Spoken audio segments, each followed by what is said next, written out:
네, 안녕하십니까. 오토다이리 오정훈입니다. 오늘 아주 재미있는 시승이 될 듯 합니다. 메르세데스 AMG G63 준비를 했습니다. G바겐으로 유명한 차죠. 1979년에 처음 등장을 해서 40년이 넘는 세월 동안 한결같은 모습을 유지해온 아주 메르세데스 벤츠 SUV의 뿌리와 같은 존재입니다. 아주 전통적인 SUV의 모습 유지하고 있죠. 직선이 강조된 그리고 박스 스타일의 디자인을 간직하고 있습니다. 요소요소에 G바겐만의 아주 특징적인 디테일을 담고 있는데요. 찬찬히 살펴보기로 하고요. 파워트레인, 요즘 만나기 힘든 엔진이죠. V8 바이터보 4.0 가솔린 엔진을 적용을 하고 있습니다. 최고 출력이 무려 585마력, 최대 토크 86.6kgm의 아주 엄청난 힘을 바탕으로 0-100 시속 100km, 가속 시간이 4.5초에 불과한 아주 고성능 SUV입니다. 또한 판매 가격 2억 1,500만원 정도인데요. 아주 고가의 슈퍼리치들의 장난감 정도로 여겨질 수 있는 아주 고가의 SUV입니다. 자, 과연 어떤 즐거움을 만나게 될지요. 직접 시승을 하면서 그 느낌 여러분들과 공유를 해볼까 하는데요. 여러분, 좋아요, 구독하기 잊지 마시고요. 오늘도 저와 함께 하시죠. 출발합니다. 자, 디자인 먼저 천천히 살펴보실까요? 아주 전통적인 각진 스타일의 SUV의 모습 간직하고 있죠. 원형 헤드램프, 그리고 라디에이터 그릴 한가운데 새겨져 있는 벤츠의 엠블럼 큼지막하게 자리 잡고 있죠. 세 개의 원이 이 차의 앞모습을 강조하고 있습니다. 라디에이터 그릴 세로로 배치되어 있고요. 헤드램프 위로 뿔처럼 솟은 방향지시 등 아주 유니크한 특징적인 부분으로 자리를 하고 있습니다. 자, 옆모습 아주 각진 스타일, 선이 살아있는 옆모습입니다. 295-40R22 사이즈의 타이어가 앞뒤로 배치되어 있고요. 차체 길이가 4,880mm에 달하죠. 너비는 거의 2m입니다. 1,985mm고요. 높이는 2m네요. 1,975mm입니다. 아주 당당한 크기로 확보하고 있는 모습이죠. AMG 라이드 컨트롤 서스펜션을 적용하고 있는데요. 댐핑을 전자식으로 조절해서 주행 안전성을 상당히 높은 수준으로 확보해주는 그런 시스템입니다. AMG의 고성능 브레이크 앞뒤로 적용되어 있습니다. 뒷모습입니다. 스페어 타이어를 외부에 리어 게이트에 장착하고 있는 모습, 옛날 차들에서 흔히 볼 수 있는 그런 모습인데요. 여전히 그런 형태를 유지를 하고 있습니다. AMG G63 레터링 좌우로 배치하고 있고, 얇고 긴 사각형의 리어 컨비네이션 램프 범퍼 바로 위로 배치했죠. 범퍼 한가운데는 트레일러를 연결할 수 있는 장치 배치되어 있고요. 배기구가 없죠. 머플러가 없습니다. 머플러는 차체 왼쪽 사이드 스텝 아래로 배치되어 있고요. 리어 게이트는 이렇게 열립니다. 자, 리어 게이트를 열면 이런 모습이고요. 바닥에는 고무 매트를 깔아놔서 좀 야외 활동을 하기에 적합하게 되어 있죠. 왼쪽에 보면 12V 전원구 배치되어 있어서 간단한 전원 장치로 활용을 할 수 있을 듯 합니다. 리어 힐 하우스가 좌우측으로 파고들고 있죠. 트렁크 공간 어느 정도 제약을 받을 듯 하지만 뭐 대세 지장은 없죠. 이 넓은 공간, 워낙 공간이 넓어서 힐 하우스가 파고들어도 전체적인 공간의 손해는 크지 않을 듯 합니다. 자, 트렁크 공간을 좀 더 확장할 수가 있는데요. 뒷좌석을 접을 수가 있죠. 뒷좌석을 접으면 이런 형태가 됩니다. 뒷시트는 이렇게 바닥 부분을 앞으로 당긴 뒤에 이렇게 접게 되는 거죠. 접게 되면 이런 형태로 트렁크 뒷시트를 접어서 트렁크 공간을 좀 더 넓게 확장할 수가 있게 되는 거죠. V8 4.0 바이터보 엔진이 엔진룸 안에 꽉 차게 들어와 있습니다. 엔진을 수작업으로 만든 제작자의 사인이 여기 들어와 있죠.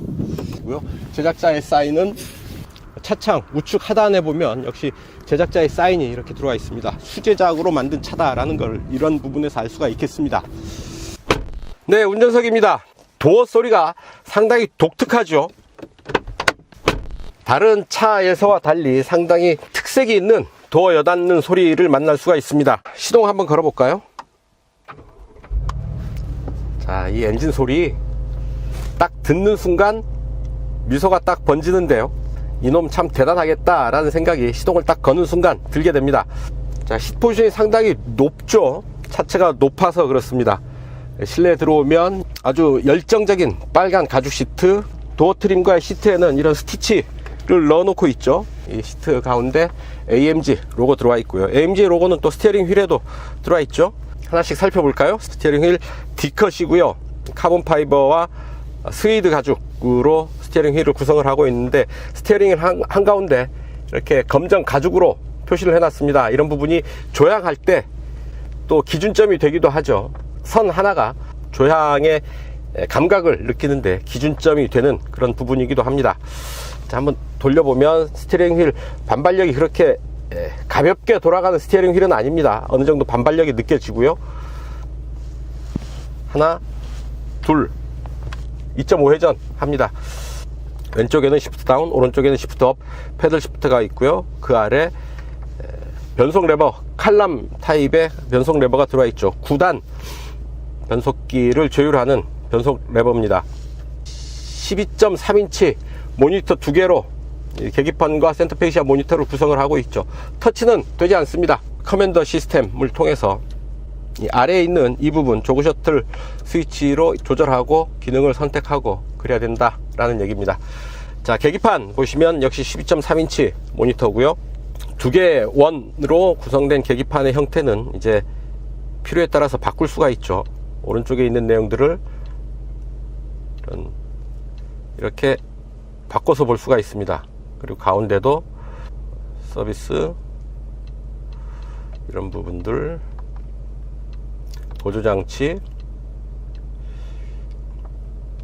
차간거리는 하나, 둘, 세 단계죠. 세 단계로 조절이 되는 거고요. AMG 퍼포먼스 기능도 볼 수가 있습니다. 랩타임 잴 수가 있고요. 그 다음에 부스트, 엔진 오일, 엔진 상태, 지포스, 뭐 이런 부분들 필요한 정보를 띄워서 볼 수가 있겠죠. 그리고 트림미터 이렇게 따로 볼 수가 있고요.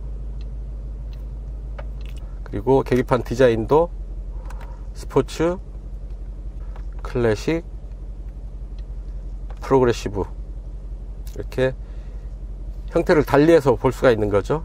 센터페시아 모니터 이 두 개를 합쳐서 이제 와이드 콕핏 스크린이라고 부르는데요. 이제 오른쪽 센터페시아 모니터 한번 보겠습니다. 역시 조그 셔틀 방식으로 내비게이션 봤고요. 라디오, 미디어, 전화, 연결, RSS 벤치 링크, 음향, 이퀄라이저 조절을 할 수가 있고, 부메스터 오디오죠. 밸런스, 페이더 역시 조절을 할 수가 있고요. 서라운드 사운드, 사운드 포커스, 전자석, 앞좌석 이렇게 하는 게 낫겠고요. 다른 애플 카플레이, 안드로이드 오토 적응을 하고, 차량의 시트, 운전석 동반석에 운전석에 마사지 할 수가 있고요. 작동을 시켜봅니다. 다이나믹 시트, 이 옆구리 옆 날개 부분이 차가 코너를 돌아 나갈 때 이 반대편으로 운전자의 몸이 기우는 것을 시트가 부풀면서 막아주는 거죠.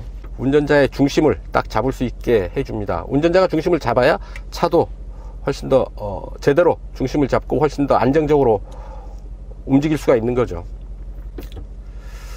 허리 받침대 이렇게 조절을 할 수가 있네요. 측면 받침 또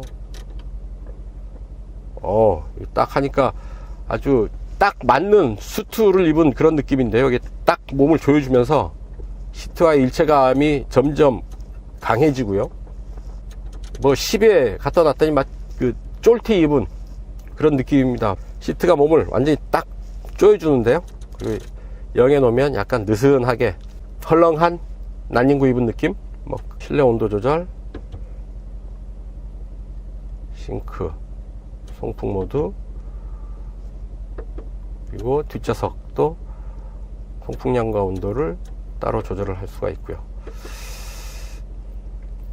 다이내믹 실렉트, 인디비듀얼을 이렇게 주행, 변속기, 주행 모드, 변속기, 서스펜션, 배기 시스템, ESP를 일일이 설정을 할 수가 있죠. 자기 취향에 맞게 해서 인디비듀얼 모드로 세팅을 할 수가 있습니다. 조작, 피드백, 다이내믹 셀렉트에 따라서 모니터 디자인이 바뀌죠. 엔진 데이터를 보면서 운전할 수가 있는 거죠.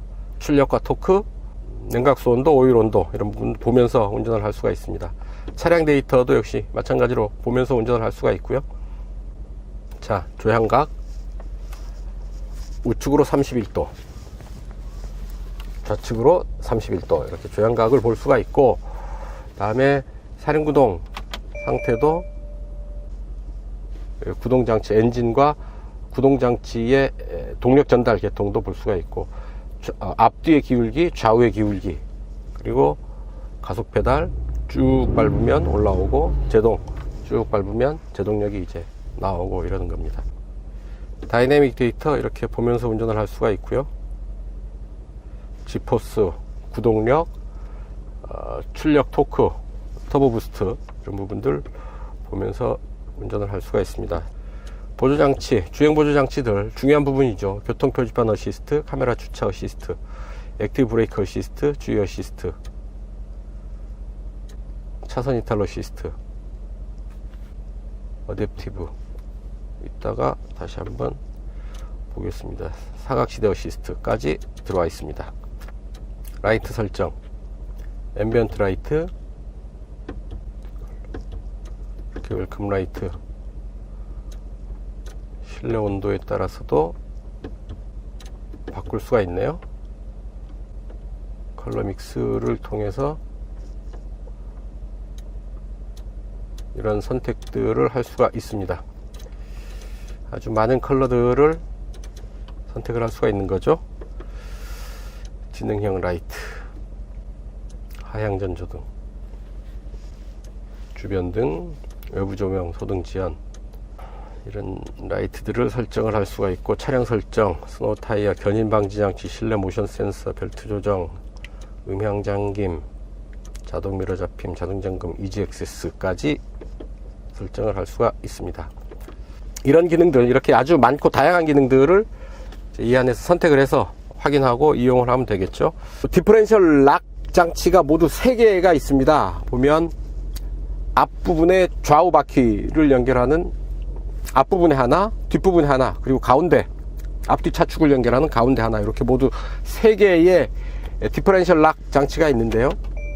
1번을 누르면 앞차축, 뒷차축은 락이 되고, 가운데 센터 디퍼런셜은 해제가 되어 있는 거죠. 자, 그러면 2번은 뒷차축의 좌우 디퍼런셜 락을 해제를 했습니다. 그래서 앞차축과 센터 디퍼런셜만 락이 되어 있는 거죠. 3번은 앞차축은 풀고 센터와 리어 디퍼런셜을 락을 걸어 놓은 겁니다. 이 상태에서 필요에 따라서 차가 이제 디퍼런셜 락을 걸고 험한 지형에 대응을 하면서 좀 더 강한 구동력을 확보하면서 움직일 수가 있게 되는 겁니다. 1번을 끄니까 완전히 다 꺼지네요. 차례대로 작동을 해야 된다 라는 얘기 같고요.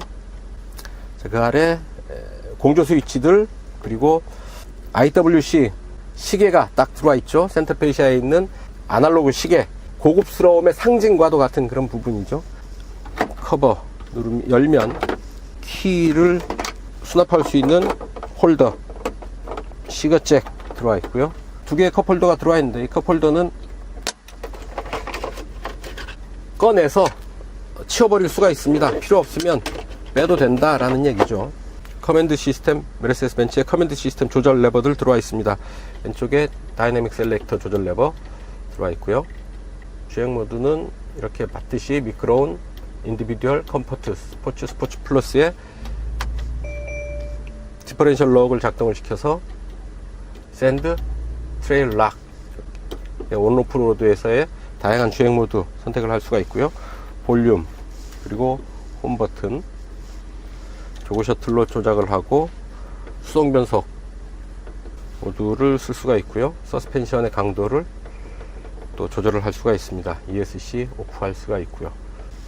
그리고 스포츠 배기 시스템 작동되어 있죠. 자, 스포츠 배기 시스템 하면 이런 엔진 소리가 나오고, 작동을 해제하면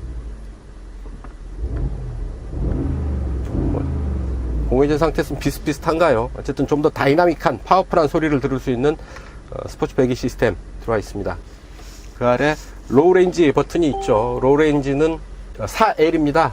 오프로드에서 좀 더 강한 구동력으로 낮은 속도로 움직일 때, 아주 경사도가 심한 길을 오르거나 내려갈 때, 진흙길 같은 데서 탈출할 때 아주 끈적끈적한 강한 힘으로 움직이는 그런 느낌 만나볼 수가 있겠습니다. 이 차가 제대로 된 오프로드다라는 것, 이 도어의 손잡이, 그리고 조수석에도 앞에 이렇게 손잡이 달아놨다는 것, 오프로드에서 좀 더 차가 흔들림이 많을 때를 대비한 그런 부분들이겠죠. 오버헤드 콘솔 보면 SOS 버튼이 들어와 있고요. RSS 미 버튼도 들어와 있습니다. 긴급할 때 연락할 수 있는 버튼 2개가 들어와 있고요. 실내 조명등 이렇게 버튼으로 조절을 할 수가 있습니다. 선루프는 운전석 위로만 배치가 됐네요. 그렇게 시원하게 넓은 선루프는 아닙니다만, 그래도 차창 밖 풍경, 때로는 필요하다면 환기용으로도 선루프는 유용할 듯 하고요. 네, 운전석 이정 살펴보시고요. 이제 뒷좌석 잠깐 보고 가시죠. 뒤로 갑니다. 네, 뒷좌석입니다. 뒷좌석 공간 그렇게 좁지 않죠. 자, 주먹 2개 꽉 차게 들어오죠.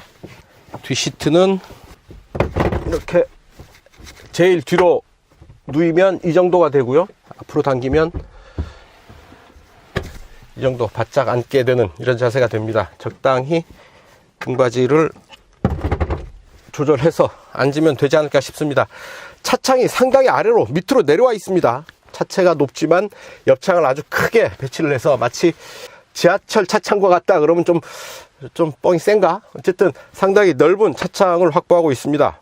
배꼽 바로 윗선까지 차창이 내려와 있어서 이런 정도 넓은 차창을 가진 SUV 그렇게 흔치 만나보기 쉽지 않을 텐데요. 차창을 내리면 이 정도 남겨놓고 차창이 내립니다. 아주 충분한 공간을 확보하고 있는 셈이죠. 뒷좌석에서도 3단계로 조절할 수 있는 열선 들어와 있고요. 붐메스터 오디오 스피커 도어 트림에 배치되어 있습니다. 그리고 뒷시트는 일단 자 6대 4로 접을 수가 있는데요. 가운데 암레스트 내리면 2개의 컵홀더 만나볼 수가 있고, 다시 이렇게 스키스루 공간을 만들 수가 있는데, 이 구멍을 여는데 트렁크 공간 커버와 간섭이 일어납니다. 그래서 완전히 열리지가 않고요. 이거를 완전히 열려면 트렁크 커버를 벗겨내야 됩니다. 스키스루 이 공간의 구성은 좀 어설퍼 보이기도 합니다. 자, 앞좌석 센터 콘솔 뒤로 송풍구 들어와 있죠. 자, 뒷좌석 공조장치 온도 조절과 풍량 조절이 가능한데요. 좌우를 구분하지는 않습니다. 그래서 뒷좌석 공간은 하나의 공간으로 온도 세팅이 된다라는 얘기고요. 자, 손가락 2마디 이 정도의 높이 센터 콘솔 들어와 있는데 거의 없는 것과 다름없죠. 뒷좌석 가운데 앉아보면 이런 정도 공간이 되고요. 자, 머리 윗 공간 뭐 재볼 필요가 없습니다. 주먹 2개 꽉 차게 들어오는데요. 워낙에 이 차체 높이가 차고가 높아서 충분한 머리 윗 공간 확보하고 있지 싶습니다. 자, 룸램프 이쪽에 들어와 있죠. B필러와 C필러 그리 지붕에는 스웨이드 가죽으로 아주 고급스럽게 마감을 하고 있고요. 오늘도 평화로운 자유로 본선에 올랐습니다. 낮게 으르렁거리는 엔진 소리 상당히 인상적이죠. 자, 시속 80 정도의 속도, 잔잔한 바람 소리 정도 들리는 듯 한데요. 각진 디자인의 이런 수직으로 고추선 디자인이죠. 그래서 바람을 피한다기보다도 그냥 정면으로 마주하면서 달려가는 그런 디자인입니다. 바람 소리가 클 수밖에 없다 싶고요. SUV임을 감안해도 차체가 좀 높은 듯한 느낌이 들죠. 최저지상고가 일단 높고요. 바짝 치켜 올려서 차체를 세팅하고 있기 때문에 운전석에서 느끼는 시트 포지션 상당히 높다 싶고요. 옆에 가는 카니발이 오히려 좀 더 낮게 보이죠. 세단은 말할 것도 없고요. 자, 크루즈 컨트롤, 어댑티브 크루즈 컨트롤 100에 맞추고요. 자, RPM 체크 한번 해보죠. 9단 1400 정도 되죠. 8 7 6 5 4 3 2단으로 내려가지 않고요. 3단 5100 정도의 세팅이 되죠. 그래서 3단 5100에서 9단 1400 정도 구간에서 시속 100km를 커버를 하고 있습니다. 시속 80 정도의 속도, RPM 1400에서 엔진 사운드가 낮게 으르렁거리는 그런 느낌이 나죠. 스포츠 배기 시스템이 있습니다. 이 부분 선택을 하면 여기 이제 파워풀 그리고 밸런스드 이렇게 두 개 중에서 선택을 할 수가 있겠는데요. 파워풀로 넘어가 봅니다. 스포츠가 어울리겠죠. 스포츠나 스포츠 플러스로 가고요. 자, 엔진 사운드가 달라지죠.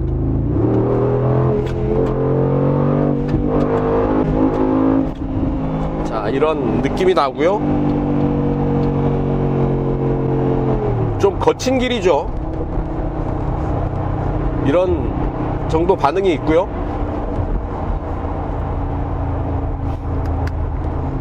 자, 상태가 좋은 길로 넘어가 봅니다. 시속 90을 같은 속도로 유지하고 있고요.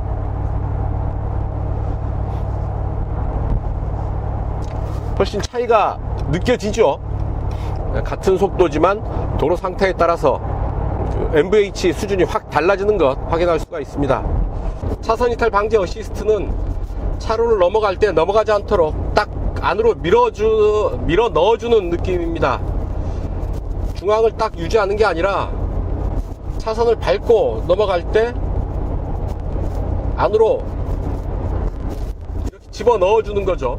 차선을 유지해 주지는 않는다라는 얘기죠. 지금 세팅을 해 놓고 있고요. 오른쪽으로 돌아 나가는데요. 스티어링 휠을 잠깐 놔 봅니다. 자, 왼쪽 차로에 붙어서 안으로 다시 집어넣어 주네요. 자, 차로를 유지하지 못하고 넘어가 버리죠. 차로를 넘어갈 때 계기판에서 경고를 해주는 정도고요. 스티어링 휠을 통해서 진동이 전해져 옵니다. 차선 유지 기능이 없다. 자, 2억 원을 훌쩍 뛰어넘는 가격인데 이 정도의 고가의 차에 이런 장비가 안 들어가 있다. 게다가 메르세데스 벤츠 그런 기술이 없는 것도 아닌데요. 좀 의외입니다. 자, 585마력 86.6kgm의 토크, 어마어마한 힘이죠. 잠깐 스포츠 모드에 놓고 달려봅니다. 자, 스포츠 배기 시스템 밸런스 모드가 이렇고요. 이제 파워풀 모드에 놓으면, 야, 역시 소리가 주는 쾌감 대단하네요. 엔진 사운드와 배기 사운드가 함께 어우러지면서 상당히 강한 느낌을 전해주고요. 이렇게 코너를 돌아갈 때는 시트 좌우측, 이 가슴 좌우측을 받쳐주는 부분이 코너를 돌아 나갈 때마다 부풀어지면서 이 지지를 해줍니다.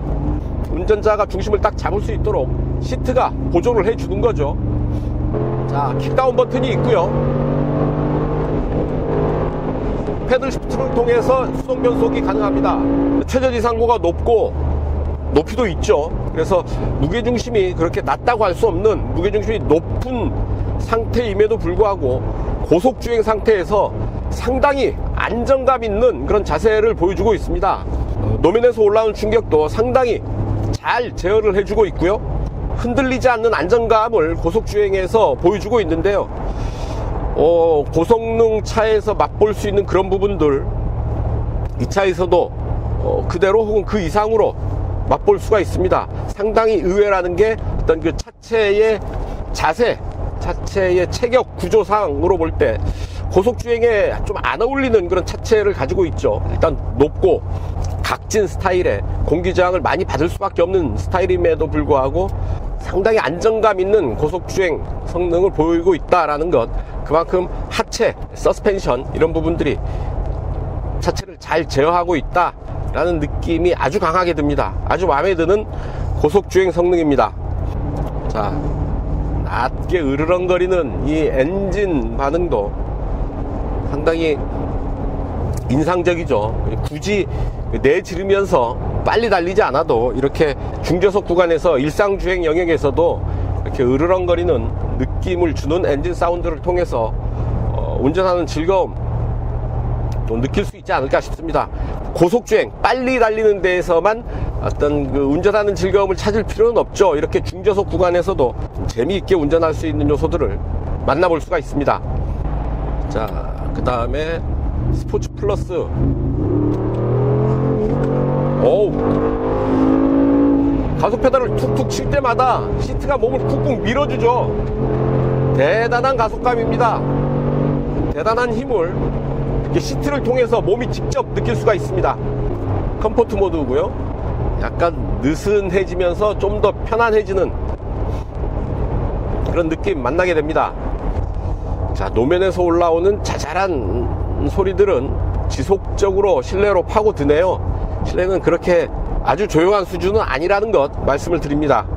AMG 퍼포먼스 포매틱 사륜구동 시스템, 상당히 차가 움직이는 모든 속도 영역에서 정확하게 사륜구동 시스템을 작동시켜주고 있고요. 앞뒤 4대6의 구동력 배분을 해주고 있습니다.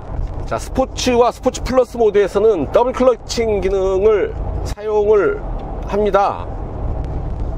더블 클러치, 수동 변속기 할 때, 변속을 할 때 더블 클러치, 힐앤토와 더블 클러치를 구사하는 것, 일종의 수동 변속기에서 자주 사용되는 레이싱 테크닉인데요. 그런 부분들 이제 9단 자동 변속기에서 자동으로 더블 클러치 기능을 수행을 해주는 거죠. 좀 더 빠르고 부드러운 변속이 가능해집니다.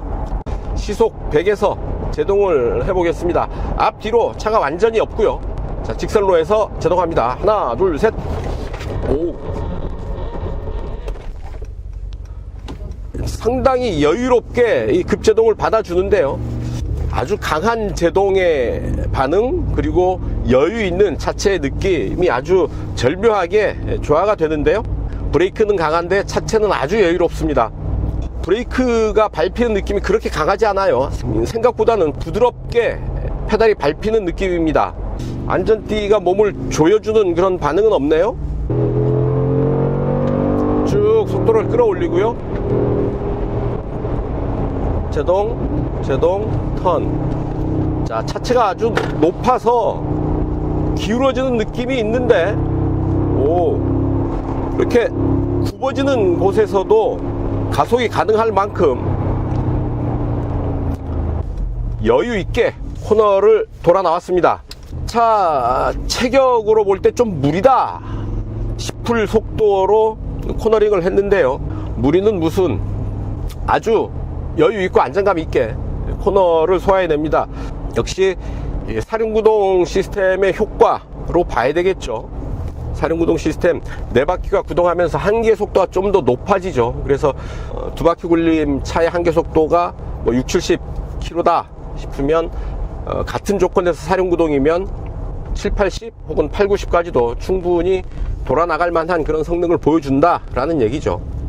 AMG G63, 대단한 퍼포먼스를 보여주는 고성능 SUV의 면모를 유감없이 보여주고 있죠. 오랜 세월 동안 같은 모습을 유지하고 있지만, 그래서 태어난 지 40년이 훌쩍 넘었지만 아주 터프한 모습, 강한 모습, 그리고 좀 더 아주 완성도 높은 모습을 보여주고 있다라는 얘기죠. 멋지게 나이든 노신사의 모습, 노신사니까 좀 어감 이상한데 노익장의 모습을 보인다. 어느 정도 세월이 지나서 나이는 들었지만 청년 때에 못지않은 몸, 그런 체력, 그런 목을 가진 멋지게 나이 들어가는 어떤 남자의 모습, 그런 모습을 닮은 차가 아닌가 하는 생각을 해봅니다.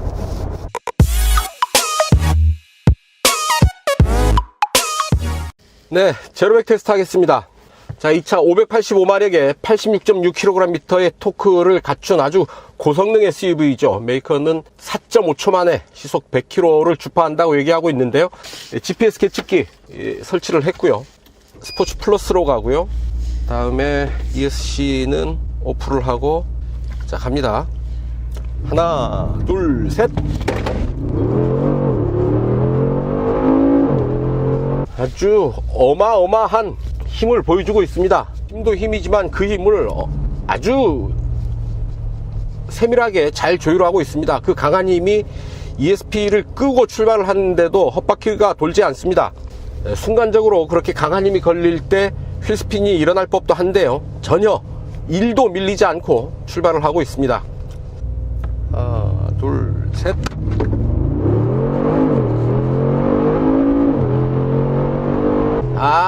주체하지 못하는 힘 아주 인상적입니다. 4.5초 메이커 발표 기록까지는 아니지만 그에 근접한 기록을 만날 수 있지 않을까 싶습니다. 자, 이렇게 시속 100km 가속 테스트 해봤고요. 이 GPS 계측기에 어느 정도 기록이 측정되어 있을지요, 데이터 열어서 함께 보시겠습니다.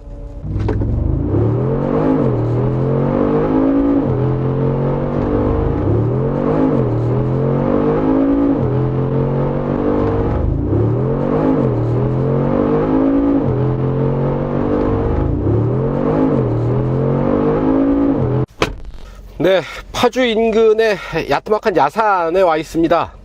아주 간단한 오프로드 잠깐 들어가 볼까 하는데요, 그래도 G63 지바겐 타면서 오프로드 안 들릴 수는 없고요. 하지만 워낙 고가의 차여서 오프로드 들어갔다가 행여 스크래치라도 나면 또 부담스러운 면도 있고 해서 이 차에게는 식은 먹기나 다름없는 아주 쉬운 오프로드 잠깐 들어가 볼까 합니다. 그 전에 살펴볼 게 이 3개의 디퍼런셜 락 조절 스위치입니다. 일단 로우 레인지에 놓고요. L 모드 로우 레인지를 택하려면 일단 변속기를 N으로 가야 되네요. 변속기 N에 놓고 로우 레인지를 넣습니다. 그리고 디퍼런셜 락 1번을 누르면 이제 트레일 모드가 되는데요. 이 상태에서 주행 모드는 샌드, 트레일 락, 이제 오프로드 주행 모드를 선택을 할 수가 있게 되는 거죠. 트레일 모드를 택하겠습니다. 트레일 모드는 오프로드 중에서 약간 무르거나 질퍽한 도로 혹은 이처럼 낙엽들이 좀 깔려 있어서 살짝 슬립할 위험이 있는 아주 살짝 젖었거나 미끄러운 길 정도에서 택하면 좋을 테고요. 락은 말 그대로 이제 바위길이죠. 바위길을 움직일 때는 락으로 하고요. 그리고 샌드는 말 그대로 모래길, 약간 바퀴가 헛바퀴가 돌 수 있고 파고들 수 있는 모래길에서는 샌드 모드를 택하면 되겠습니다. 여기는 트레일 모드를 택하면 될 테고요. 자, 지바겐 처음부터 만들어지기를 오프로드를 달리기 위한 정통 오프로드로 만든 차죠. 아직까지도 프레임 방식으로 이 차를 만들고 있다라는 얘기입니다. 그만큼 오프로드에 집중하는 차다라는 얘기입니다. 오프로드에서 필요한 주요 재원 잠깐 살펴봤습니다. 잠깐 보고 가시죠.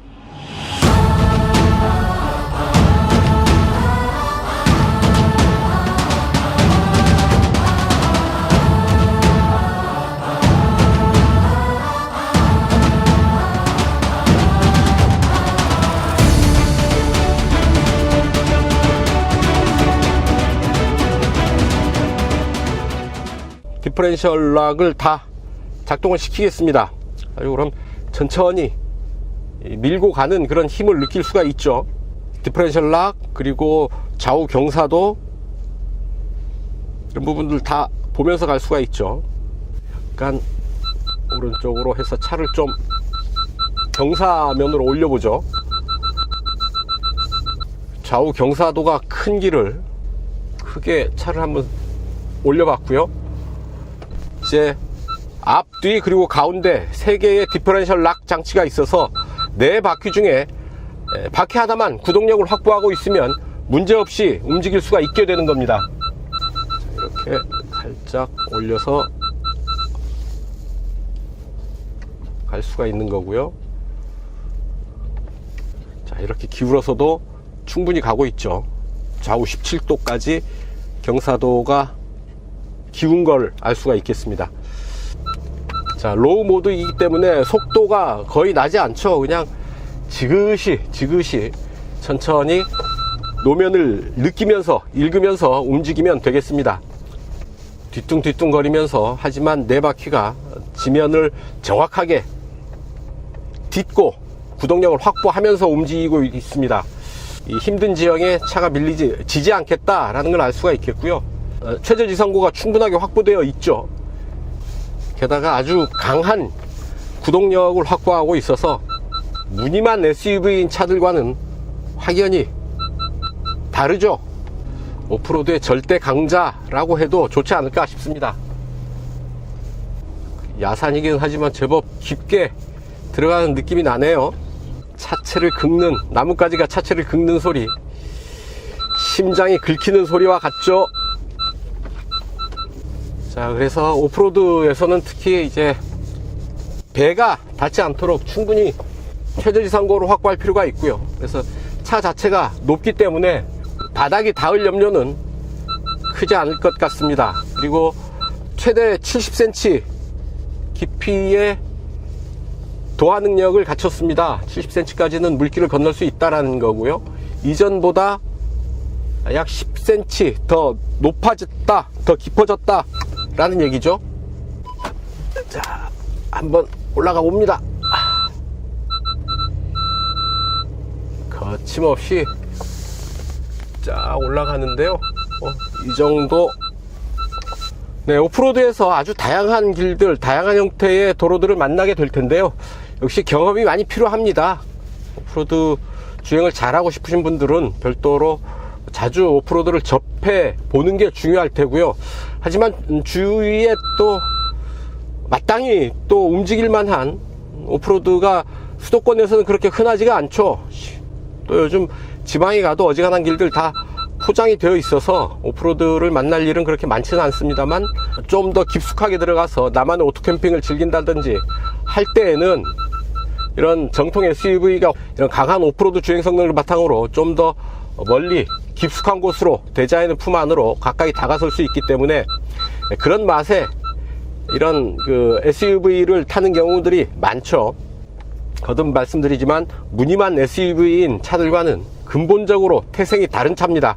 오프로드 주행을 할 때에는 아무래도 차가 어느 정도 데미지를 입을 것을 각오해야 됩니다. 차가 다치거나 찌그러지거나 옆에 긁히거나 타이어가 펑크나거나 아니면 배가 닿는다거나 뭐 이런 부분들 각오를 하고 움직여야 되는데요. 그러기엔 이 차 너무 고가의 차량입니다. 2억 1480만원. 아무래도 오프로드 들어가기엔 좀 부담이 되는 그런 차죠. 그래서 사실 그게 부담이 돼서 저도 오프로드 가기 싫다 라는 생각을 했었는데요. 그래도 이 차를 타면서 오프로드를 가보지 않는 건 예의가 아닌 것 같아서, 이 차에 대한 예의가 아닌 것 같아서 걱정하는 마음을 가지고 가벼운 오프로드를 택해서 들어와 봤습니다. 충분히 잘 달리고요. 다만 이 차 지금 타이어가 오프로드용 타이어가 아닙니다. 오프로드용 타이어를 신으면 그 구동력이 좀 더 살아나죠. 타이어의 노면 접지력이 훨씬 더 뛰어나기 때문에 오프로드용 타이어를 장착을 하면 오프로드에서 훨씬 더 강력한 성능을 느낄 수가 있을 테고요. 대신에 오프로드용 타이어를 장착을 하면 온로드에서 승차감이 좀 떨어지는 효과를 보게 됩니다. 일장일단이 있는 거죠. 그래서 주행 목적에 맞게 극한적인 오프로드를 달릴 생각이라면 타이어까지 같이 오프로드용으로 교체를 해서 움직이는 게 좋겠다라는 얘기고요. 그러기엔 좀 뭐 이런저런 귀찮기도 하고 부담되고 한다면 오프로드 전용 자동차를 별도로 하나 싸게 장만하는 것도 방법은 방법이겠다 싶습니다. 2억 원이 넘는 차를 타고 이렇게 거친 오프로드를 그래 차가 부서져도 좋다, 한번 달려보자 하면서 움직이기엔 차가 너무 고급이고 너무 비싼 차다 라는 얘기죠. 짧은 구간에서 오프로드 주행 잠깐 맛봤습니다. 뭐 훌륭하네요. 더 이상 무슨 말이 필요하겠습니까?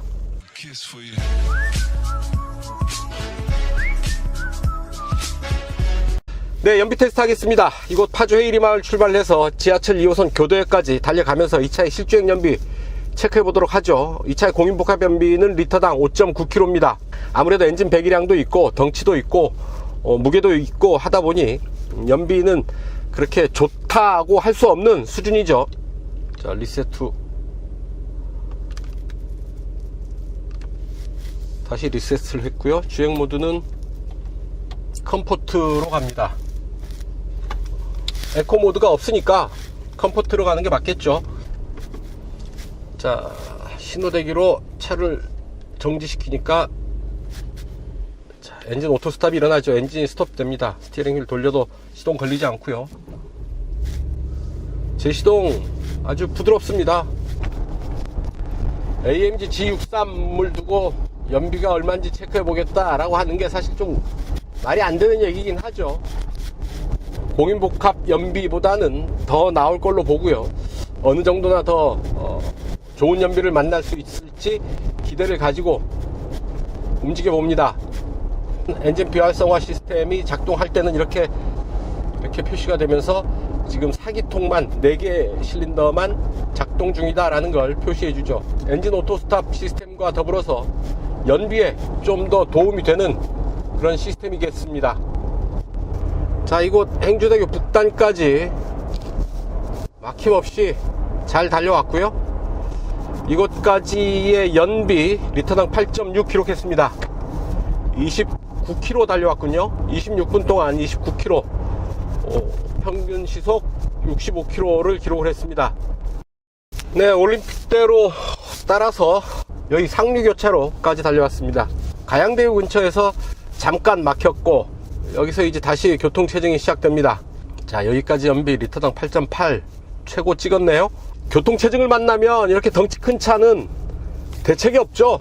차라리 신호대기로 멈춰서 있을 때는 엔진 스탑이 일어나면서 그나마 연료 낭비를 막을 수 있는데, 이렇게 막히는 구간에서 서행할 때에는 대책 없이 연비 손해를 감수해야 합니다. 자, 엔진 실린더 매니지먼트 비활성화 시스템 작동이 되죠. 지금 4기통 실린더 4개는 쉬고 4개만 작동하는 상황인데요. 이게 속도가 빠를 때는 활성화가 되지 않더라고요. 이렇게 서행 구간에서 작동하는 것 같습니다.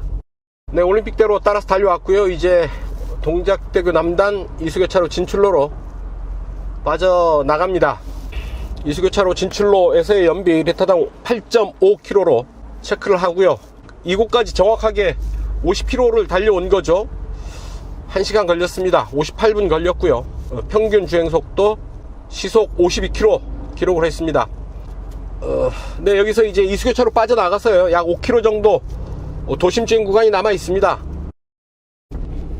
네, 교대역 내거리에 멈춰 섰습니다. 바로 옆에도 같은 차가 섰네요. 자, 바로 옆에도 하얀색 AMG G63이 서 있네요. 이런 경우가 참 드문데 반갑습니다. 정리하겠습니다. 교대역 내거리에 멈춰 섰고요. 최종 연비 리터당 7.9 기록했습니다. 리터당 5.9가 공인복합 연비니까 리터당 2km 정도 더 달린 연비를 보인 거죠. 파주를 출발해서 이곳 지하철 2호선 교대역까지 55km 달려왔습니다. 1시간 19분 걸렸고요. 평균 시속 42km를 기록을 했고, 최종 연비 리터당 7.9 기록해서 공인복합 연비 리터당 5.9보다 약 리터당 2km 더 달린 연비 기록했습니다.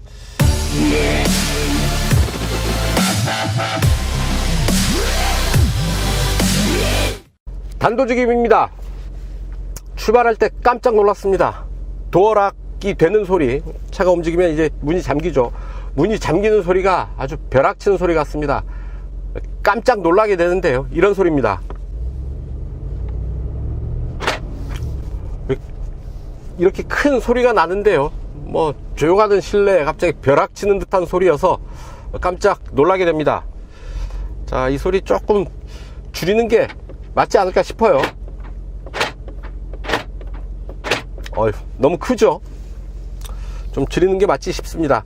또한 2억 1,500만원에 가까운 고가의 차인데 없는 부분들이 눈에 띄어요. 헤드업 디스플레이가 일단 없고요.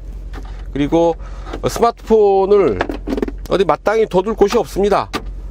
스마트폰 그냥 콘솔 박스에 집어넣고 움직여야 되겠다 싶은데요, 스마트폰을 위한 공간에 무선 충전 시스템 정도는 있어야 되는 게 아닌가 하는 생각을 하죠. 이런 디테일한 편의 장비 부분에서 뭔가 조금 부족한 듯한 그런 느낌 받게 됩니다. 또 하나, 연비, 물론 2억 원이 넘는 고가의 차, 슈퍼리치들을 위한 차라고 본다면, 부자들을 위한 차이긴 합니다만 연비 너무 안 좋죠. 리터당 5.9km를 가는데요, 스포츠 모드에 놓고 재미있게 달리면 연비 뚝뚝 떨어집니다. 아까 제로백 테스트 할 때는 연비 떨어지는 게 눈에 보일 정도로 상당히 신경이 쓰이더라고요. 실제로 이 차를 구매하시는 분들에게는 큰 상관이 없는 일인지는 모르겠으나 저 같은 입장에서는 뚝뚝 떨어지는 연료 게이지, 그렇게 좋지 않은 연비, 상당히 부담스럽습니다. 네, 지금까지 메르세데스 벤츠 AMG G63 시승을 했습니다. 참 잘 익은 차다 싶습니다. 40년이 넘는 세월 동안 한결같은 모습을 유지하면서 참 잘 익었다, 녹익었다 라는 말씀을 드리고 싶습니다. 굳이 이 영화배우의 비유를 하자면 클린트 이스트우드 혹은 브루스 윌리스 아니면 아놀드 슈왈츠제네거 정도의 근육질의 남성 배우들, 액션 스타들이 이 차에 좀 어울리는 캐릭터가 아닐까 싶은데요. 그만큼 아주 강한 마초 남성성을 자랑하는 차죠. 오프로드를 거침없이 질주하는 그런 모습에서 이 차의 존재 이유를 찾을 수 있지 않을까 싶습니다. 하지만 온로드에서도 결코 약한 모습을 보이지 않죠.